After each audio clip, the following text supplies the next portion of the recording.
December 3rd, 2021. ఈరోజు దేవుని యొక్క వాగ్దానం చదువుకుందాం. ఆదికాండం 12వ అధ్యాయం 2వ వచనం. నిన్ను గొప్ప జనముగా చేసి నిన్ను ఆశీర్వదించి నీ నామమును గొప్ప చేయుదును. నీవు ఆశీర్వాదముగా నుందువు. దేవునికి మహిమ కలుగును గాక. దేవుడు ఈరోజు ఈ వాక్యం ద్వారా మనతో మాట్లాడుతూ ఉన్నాడు. మనల్ని గొప్ప జనముగా చేసి ఆశీర్వదించి నామమును గొప్ప చేయుదును. నీవు ఆశీర్వాదముగా నుందువు అని వాక్యం సెలవిస్తుంది. దేవునికి మహిమ కలుగును గాక. అయితే 12వ అధ్యాయం 1వ వచనంలో చూసినట్లయితే ఎవరికి దేవుడు ఈ వాగ్దానాన్ని అనుగ్రహించాడని మనం గమనించినట్లయితే మరి అబ్రహాం జీవితంలో దేవుడు ఈ వాగ్దానాన్ని అనుగ్రహించాడు. అయితే ఏమని సెలవిస్తుందంటే 12వ అధ్యాయం 1వ వచనంలో, నీవు లేచి నీ దేశము నుండి నీ బంధువుల యొద్ద నుండి నీ తండ్రి ఇంట నుండి బయలుదేరి నేను నీకు చూపించే దేశంనకు వెళ్ళమని వాక్యం సెలవిస్తుంది. మరి అబ్రహాంతో దేవుడు ఈ విధంగా మాట్లాడి ఉన్నాడు. నీవు లేచి నీ దేశం నుండి నీ బంధువుల నుండి నీ తండ్రి ఇంటి నుండి బయలుదేరి మరి దేవుడు చూపించే దేశమునకు వెళ్ళమని వాక్యం సెలవిస్తుంది. అట్టి విధముగా దేవుడు చూపించే దేశమునకు వెళ్ళినట్లయితే గొప్ప జనముగా చేసి ఆశీర్వదించి నీ నామమును గొప్ప చేయుదును, నీవు ఆశీర్వాదముగా నుందువని వాక్యం సెలవిస్తున్న ప్రియమైన వారలారా, మనతో కూడా దేవుడు ఈ దినమున మాట్లాడుతూ ఉన్నాడు. దేవుని యొక్క వాక్యమును విని అట్టి విధముగా మనం జీవించినట్లయితే మనల్ని కూడా దేవుడు ఆశీర్వదించి మరి ఆశీర్వాదంగా ఉండే రీతిలో మనల్ని దీవించే దేవుడై ఉన్నాడు.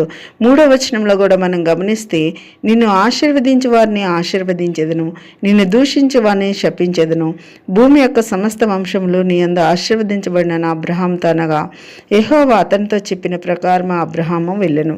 మరి ఆ విధంగా అబ్రహాము దేవుడు చెప్పిన విధంగా వెళ్ళినట్లుగా మనం గమనించగలం. మనతో కూడా దేవుడు ఏది మాట్లాడుతున్నాడో వాక్యం ద్వారా అది మనం చేసినట్లయితే దేవుడు తప్పకుండా మనల్ని కూడా ఆశీర్వదిస్తాడు.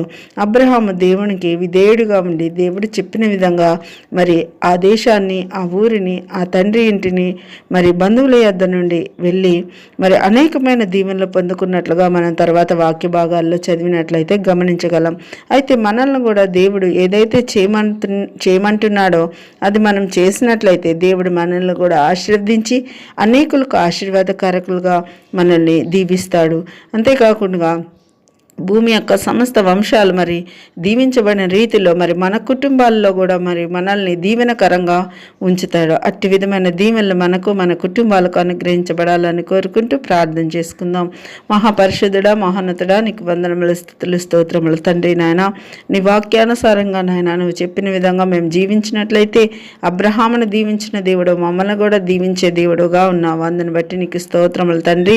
మమ్మల్ని దీవించి ఆశీర్వదించడానికి ప్రభా నీ వాక్యాన్ని వినమని ప్రభా నీ పరిశుద్ధమైన గ్రంథాన్ని మాకు అనుగ్రహించిన విధానం బట్టి వందనాలు.